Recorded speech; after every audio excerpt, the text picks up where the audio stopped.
അസ്സലാമു വറഹ്മത്തുള്ളാഹി വബറകാതുഹു. എൻ്റെ ചാനൽ സബ്സ്ക്രൈബ് ചെയ്യാതെ കാണുന്ന കൂട്ടുകാരൊക്കെ ഒന്ന് സബ്സ്ക്രൈബ് ചെയ്യണേ.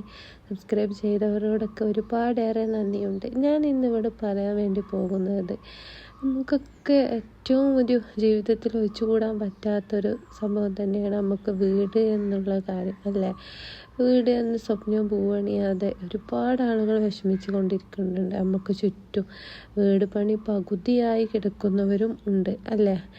അപ്പോൾ അങ്ങനത്തെ ഉള്ളവർക്കൊക്കെ ചെയ്യാൻ പറ്റിയ ഒരു കാര്യമാണ് ഞാൻ വേണ്ടി ഇവിടെ പറയാൻ പോകുന്നത്. നമ്മൾ വീട് പണി തുടങ്ങുന്നതിൻ്റെ മുന്നേ തന്നെ ഇത് ചെയ്താൽ ഏറ്റവും ഗുണമുള്ളതാണ് കേട്ടോ. നമുക്കൊക്കെ അനുഭവമുള്ളത് കൂടിയാണ്. അതായത് നമുക്കൊക്കെ അറിയാം ഒരുപാട് അത്ഭുതങ്ങളും കറാമത്തും ഒക്കെ ഉള്ള ഒരു സ്ഥലമാണ് മമ്പുറം. നമ്മൾ എന്തൊരു സമയത്ത് നമ്മൾ മമ്പുറത്തങ്ങളെ കാവൽ ചോദിക്കും, അല്ലേ? അതെ. അപ്പോൾ അവിടെ പറയാൻ വേണ്ടി പോകുന്നത് മമ്പുറത്ത് പോയി നമ്മൾ വീട് പണി തുടങ്ങുന്നതിന് മുന്നേ അവിടെ പോയി പറഞ്ഞാൽ നമുക്ക് അവിടുത്തെ മുറ്റത്തുനിന്ന് തന്നെ നമുക്ക് മണൽ തരും. ആ ഒരു മണൽ നമ്മൾ വീടിൻ്റെ 4 മൂലക്കിലിട്ടാലുണ്ടല്ലോ, നമ്മൾ വീട് പണി തുടങ്ങാനുള്ള എന്തെങ്കിലും ഒരു മാർഗം റബ്ബ് സുബ്ഹാനഹു വ തആല നമുക്ക് കാണിച്ചു തരും. അതേപോലെ അതിനോടൊപ്പം തന്നെ നമ്മൾ രാത്രി മഗ്‌രിബിന് ഇശാഇന് ശേഷം ഫത്ഹ് സൂറത്ത് ഓതുകയും ചെയ്യുക. അതൊക്കെ നമുക്ക് അവിടെ നിന്ന് പറഞ്ഞു തരും. അത് ചെയ്താൽ നമുക്ക് നല്ല ഒരു മാറ്റം കാണാൻ പറ്റും. ഇതിൻ്റെ ഒരു അനുഭവവും കൂടി ഉണ്ട് കേട്ടോ, ഞാൻ പറഞ്ഞുതരാം. എൻ്റെ വീട് പണി ഇതേപോലെ തറ ഇട്ടുകൊണ്ട് അവിടെ ഇങ്ങനെ കിടക്കിയിരുന്നു.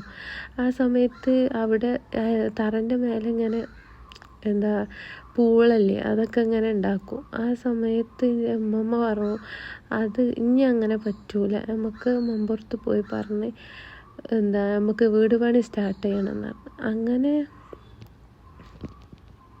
അങ്ങനെ ഈ വീട് പണി തുടങ്ങാൻ വേണ്ടിയിട്ട് നമ്മളിപ്പോൾ ഈ മണൽ കൊടുന്ന 4 ഭാഗത്തോട്ട് നമുക്ക് വീട് പണി പൂർത്തിയാക്കാനുള്ള പൈസ എവിടെ നിന്നൊക്കെ നമുക്ക് കടമായിട്ടാണെങ്കിലും നമുക്ക് തന്നിട്ട് വേണ്ടേ, കട അല്ലാതെയും ഒക്കെ നമുക്ക് പൈസ കിട്ടി. 8 മാസം കൊണ്ട് ആ വീട് പണി ഫുള്ള് പൂർത്തിയായി. നമ്മൾ അവിടേക്ക് ഇരുന്ന് അൽഹംദുലില്ലാ റബ്ബിനോട് എത്ര ശുക്ർ ചെയ്താലും മതിയാവില്ല.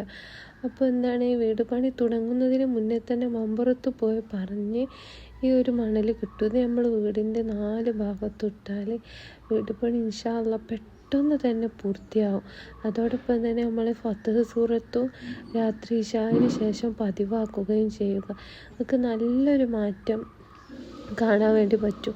ഹലാലായ മാർഗങ്ങൾ റബ്ബ് നമുക്ക് കാണിച്ചു തരും ഇൻഷാ അല്ലാഹ്. എല്ലാവരോടും അസ്സലാമു അലൈക്കും. എൻ്റെ ചാനൽ സബ്സ്ക്രൈബ് ചെയ്ത് സപ്പോർട്ട് ചെയ്യണേ.